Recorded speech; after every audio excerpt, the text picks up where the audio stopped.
رب العالمين والصلاة والسلام على نبينا محمد صلى الله عليه وسلم. أشهد أن لا إله إلا الله وحده لا شريك له وأشهد أن محمدا عبده ورسوله. يا أيها الذين آمنوا اتقوا الله حق تقاته ولا تموتن إلا وأنتم مسلمون. ثم أما بعد, all praise is due to Allah subhanahu wa ta'ala. Blessings and salutations be upon the last and final messenger Muhammad sallallahu alayhi wasallam. O you who have believed, fear Allah as he should be feared. Do not die except in the state of Islam. My brothers and sisters, inshallah in today's khutbah, I want to share with you the best story, the best of stories. And I want you to imagine this. Out of every story that Allah subhanahu wa ta'ala knows of, He shares with us the best of stories in order for us to do something amazing, to extract gems from it, to see how we see ourselves in this story. This is why the stories of prophets came to Rasulullah sallallahu alaihi wasallam, to show him how other prophets dealt with hardship, how other prophets dealt with trials and tribulations, and how beautiful has Allah subhanahu wa ta'ala starts off Surah Yusuf by saying Alif Lam Ra tilka ayatul kitabil mubin. Alif Lam Ra, these are the verses of the clear book. Alif Lam Ra, there's nothing clear about it. They're just three letters. Where's the clarity? But we know that the Quran is the clearest book ever. How could Alif Lam Ra, we don't understand it, but we know and believe in our hearts, this is the book that is clarity. You see, in our lives, it's very similar. We zoom in all the way to a hardship and we focus ourselves on that hardship, not knowing that when we zoom out, we see the whole picture of how that hardship transforms us. And we see the clarity of why the hardship comes into our lives. SubhanAllah, the four gems that I really want to extract from Surah Yusuf and the life of Yusuf alayhi salam, it starts off with his great-grandfather, Ibrahim alayhi salam. My dear fathers and mothers out there, if you want your children to have rahmah between you and them, be like Ibrahim alayhi salam. Don't be like Azhar. Azhar, the father, is approached by Ibrahim, and Ibrahim says something very beautiful. Ya abati, oh my dear father, why do you worship these idols?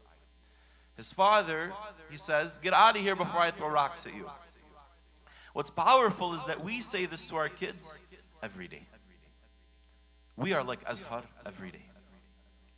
Your kid comes up to you and you say, Baba, if you ask me one more time, you're going to go to your room. If you ask me one more time, you're going to get hit. If you ask me one more time, no Xbox, no this, no that. When your child comes up to you, don't be like Azhar. Get out of here before this happens. Be like Ibrahim alayhi salam. He grows up, he becomes a father to Ismail. Everyone wants an Ismail, but nobody wants to be like Ibrahim.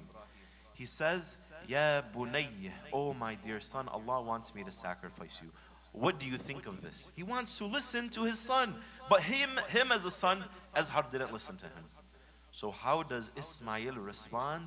Ya abatihi, oh my dear father. Ismail and Ishaq are brothers. Ishaq has Yaqub and Yaqub has Yusuf. Yusuf goes to Yaqub and says, Ya abati, oh my dear father, I had this dream. In the response of Yaqub, the father, he says, Ya bunayya, oh my dear son, do not share this dream with your brothers. If we want to have a conversation, oh my dear father, you have to have a conversation of, oh my dear son. In order to have your child to show you mercy, you have to be the one that shows them mercy.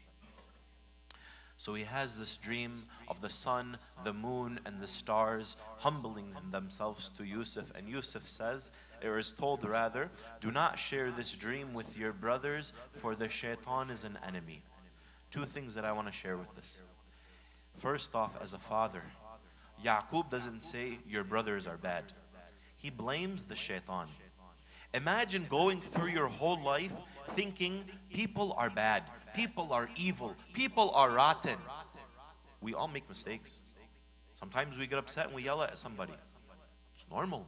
But who are you going to get mad at? Get mad at the shaitan. Don't resent people. Because what happens at the end of Surah Yusuf? Yusuf realizes that this was the shaitan. He says, the shaitan got us between us. He says, I will forgive you. He doesn't hate his brothers after 20 years in prison. He says, I forgive you. The shaitan is the enemy, not you. You know, you have a kid chewing really, really loudly. Maybe your spouse chews very, very loudly when they're eating hot Cheetos. Not that I know from personal experience. And it gets annoying and the shaitan comes to you and says, why is she chewing so loud? Was she chewing on glass? And then all of a sudden, shaitan's attacking you all different directions to the point, what is wrong with you? What are you doing? Why are you chewing like that? Oh, and you just get so mad at your spouse. Why? She's just eating. Let her enjoy her food. Does that really bother you? Or did the shaitan whisper in your ear? Blame the shaitan. And when that happens to you and you're eating very loudly, realize that it's the shaitan that's bothered. You know, someone yells at you, it's the shaitan. People are good people. People have good hearts. Wallahi, people have good hearts. Your son breaks something, and he didn't mean it. He's a kid. He doesn't know better. You break something, oh, it's okay. Clean it up. It's normal. But your kid breaks it. It's so bad. And what's beautiful about Yaqub as a father, we're going to talk about it in a minute. But just to focus on the dream of Yusuf. The sun, the moon, and the stars. The sun is referring to the father, the moon is referring to the mother, and the stars are referring to the 11 brothers of Yusuf alayhi salam. The sun has a role in life. The moon has a role in life. And the stars have a role in life. The mother, the father, all have a role in raising the children. Why does Yusuf's dream not have the sun and the clouds and the moon? Because the whole reason for the child to shine in life is because of the mother. The whole reason that the stars shine so beautifully is because of the brightness of the moon. And the only reason you, my brothers and sisters, shine so beautifully is because of the brightness of your mother. So Yaqub, what ends up happening is his children throw Yusuf in the well. They come back with the shirt of blood. My dear brothers and sisters, my dear fathers and mothers, your child comes up to you with bad news. My child has an accident in the bed. He comes up to me. What do? What's wrong with you? Oh, how many times you're a big boy. What's wrong with you? Go to your room. Go to your room. I don't want. And he starts crying. Okay. Next time, he gets a C on his test. You can't get a B. What's wrong with you? You're not smart enough? Okay. He has something very, very bad happen in his life. You're the last person that's going to find out. The way that you respond when negative comes your way, that is how your children are going to respond to you. If you get happy, no one gets happy when a negative happens, but if you're at least not angry and you're hearing the kid out, he's going to come to you and say, my dad wants to listen to me. The same way that Ibrahim listened to Ismail. What happens? He says, I'll have sabrun jameel, beautiful patience. How many of us are patient when our kids bring us negative news? Our kids are scared of us. Our kids are scared of us. The reason that your kids hide things from you is because the way that you respond when bad things happen. They only come to you when the good things happen because why? They don't want to disappoint you. Yaqub has sabrun jameel. He doesn't say, get out of my house. You're not welcomed here. I disown you I disown you. You are no longer welcomed here. How could you do this? Shame on you. Get out of my home. He says, I'll have sabrun jameel. Remember this. Yusuf alayhi salam, he's in the well all by himself. He starts thinking, how can my brothers do this to me? How will I eat? Will my father know? And he starts thinking about all of these things. He's in the lowest point of the well, and then he starts to think about Allah subhanahu wa ta'ala, and then Allah sends a bucket to rescue Yusuf alayhi salam. My dear brother and sister, when any time you are in your darkest moment in your life, and you are at your lowest of lows, look to Allah, the highest of eyes, and He will send you a bucket to rescue you out of the darkness and put you into the light. Wallahi, any time you are alone and you start thinking, how could this person do this? How could this person wrong me? I'm all alone, no one's there. Allah is there. And when Allah subhanahu wa ta'ala changes the chemical chemical nature of fire for Ibrahim. When Allah ejects Yunus alayhi salam out of the whale, Allah can take a hardship and turn it into an ease. Allah will rescue you out of a hardship, my brothers and sisters. The way Yusuf is out of the well, what's worse, dying in a well or being sold as a slave? He sold as a slave behind closed doors with the chief minister's spouse. The chief minister's spouse locks all of these doors. We just said, when you are at your lowest, when you feel trapped, Allah will rescue you. Imagine the doors locked, behind closed doors. Allah subhanahu wa ta'ala knows everything that you do. Imagine you take my phone, you look through the history, how embarrassed would I be? But knowing that Allah subhanahu wa ta'ala already knows what's in it, I should be more embarrassed, more humiliated. Yusuf alayhi salam knows this. And the door is locked. Like, I want you to imagine like biometric scan, retina, like it's locked. For him to have to run up, open all the doors, it's going to take a good minute. My dear brothers and sisters, when you feel like that you are trapped and the door is locked, run to the door and Allah will unlock it for you. Wallahi. I know people addicted to drugs. They say, that's it, I'm trapped, there's no way out. Run to the door, just run to it. Just get whatever you're doing, drop what you're doing and run away from the sin. Allah rewards you for that, as He sallallahu alayhi wasallam has said, before you even sin, if you leave it, Allah rewards you for it. Just run to the door. Wallahi, Allah subhanahu wa ta'ala will unlock it for you. Brother that was addicted to drugs, he told me, he said, I told him, run to the door. He's like, no, nobody's going to be there for me. He ran to the door and his mother, crying, accepted him with open arms. Thank you for coming home. Thank you for coming to me. May Allah subhanahu wa ta'ala grant us a better understanding. Yusuf alayhi salam, he's now put in prison, and because of time, I'm condensing the story very quickly. He's put into prison for 20 years. It's a long time. Some say 20 to 70 years. When he first saw Yaqub to when he finally was reunited with him. My dear brothers and sisters, hardships come your way to change you. Trials, tribulations, pain comes your way to make you stronger. When you go to the gym, you lift heavy to become stronger. Allah sends you hardships to make you stronger. He won't give you more than your soul can bear because He knows your limit. The same way when you go to the gym, you don't put 45-pound plates on the thing over and over and over again and you start going, no, because you know that's your limit. You can't go more than 3 plates at each side. That's your limit. Allah knows your limit and He wants you to hit a PR, a personal record, every single time a hardship comes your way so you can become stronger than what you were before. My dear brothers and sisters, the only reason Yusuf alayhi salam, when he's released from prison and he becomes the director of agriculture, and for 14 years he's saving the food and he's selling the food and he saves thousands and thousands of lives, it's because of the hardship that he endured. Think about it. If he was stuck in the well and that's it, he wouldn't have saved these people's lives. If Musa alayhi salam, when he's told to go to Fir'aun and say he's oppressed the people, said no, I'm going back home, Bani Israel wouldn't have been saved. If Muhammad sallallahu alayhi wasallam comes from the lineage of Ismail and Hajar says, no, I'm not going to run between the mountains of Safa and Marwa, I give up, I quit, Muhammad sallallahu alayhi wasallam would have never been born. I want you to imagine this. You do not know what's on the other side of the door.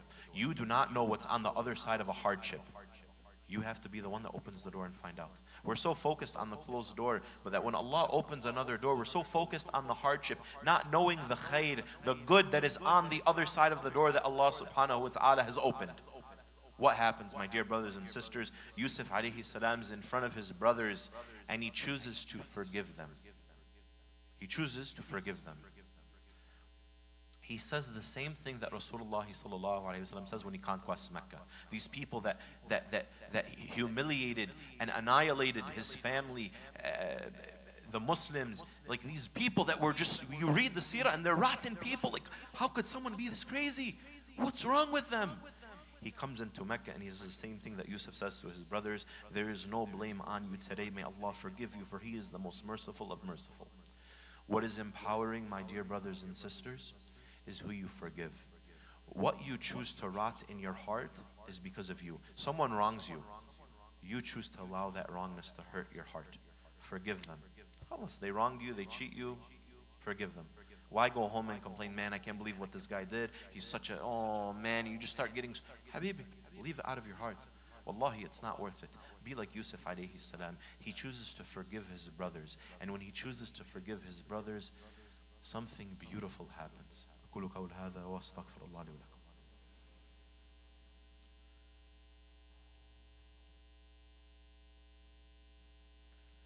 بسم الله الرحمن الرحيم الحمد لله رب العالمين والصلاة والسلام على نبينا محمد صلى الله عليه وسلم. The beauty that happens, my dear brothers and sisters, when you have a father like Yaqub, Ya bunayya, oh my dear son, when he has sabrun jamil, something beautiful happens. When you have a brother like Yusuf alayhi salam that says, I forgive you, something beautiful happens. We all know somebody, wallahi, we all know somebody that doesn't pray 5 times a day. We know somebody that fasts in Ramadan, but they don't pray. We know somebody that maybe drinks alcohol, maybe they do something really wrong. And maybe we've given up on them. What we learn about the story of Yusuf alayhi salam is something very powerful. Many times you talk to people that embrace this religion, that leave it, and you say, why did you leave it? They say, I had bad experience with so-and-so. I don't come to the masjid anymore because this person yelled at me. You talk to people that embrace the religion. Why? It's because they had good experiences with Muslims. Imagine if Yaqub told his children, get out of my home. I'm not going to have beautiful patience. I can't believe you did that. Imagine if Yusuf chose to not forgive them. On the deathbed of Yaqub, this would have never happened. Maybe we need to forgive people in order for them to embrace the religion of Islam fully. Maybe we need to have sabrun jamil for people to embrace the religion fully. Because on the deathbed of Yaqub, all of his children are there, and he asks, who will you worship when I am gone? And they all bear witness that they will worship Allah subhanahu wa ta'ala. If you want people to change their dedication and determination, you don't give up on them. You don't yell at them. You give sabrun jamil and forgiveness, the same way you would want Allah to forgive you and show you mercy. Very quickly, my dear brothers and sisters, 3 things. In the story of Yusuf alayhi salam, there are 3 shirts. The first shirt is the shirt that Yaqub is given that is dipped in blood. The second is the one that is ripped from the chief minister's spouse. These 2 shirts are the shirts of hardship. But the third shirt, my brothers and sisters, is the shirt of ease. The shirt that Yusuf alayhi salam gives to his brothers to give to Yaqub to cure his blindness. Sometimes we have to wear the shirt of hardship in order to wear the shirt of ease. Sometimes we have to go through challenges in order to go through the ease. فَإِنَّ مَعَ الْعُسْرِ يُسْرًا, that verily with hardship there is ease. Wallahi, hardships transform you. In order to appreciate your health, you have to become sick. In order to appreciate the light around you, you have to appreciate the darkness. In order to appreciate money, you have to be poor. Sometimes we have to be negative in order to appreciate the positive. Number 2, Allah takes you down hardships. Allah takes you down hardships in order for you to take you down ease. Hardships are not destinations. Hardships are just landmarks on a map in your life. Hardships are moments that transform you to become closer to Allah subhanahu wa ta'ala when you are at your lowest of lows. Hardships happen to get you to a point that takes you to a better path. Hardships are not the end goal. Hardships are just landmarks. The last thing that I want to share with you, my brothers and sisters, is a beautiful hadith that Rasulullah sallallahu alayhi wasallam shares with us about the situation of the believer. And wallahi, it brings tears to the eyes when you really think about this. The trials and tribulations that we face in life. He sallallahu alayhi wasallam, he says, how beautiful is the situation of the believer. How beautiful is the situation of the Muslim. He says, in any situation in life, there is khair, there is good in it. He said, when something good happens, the believer is grateful. And when you're grateful, Allah gives you more.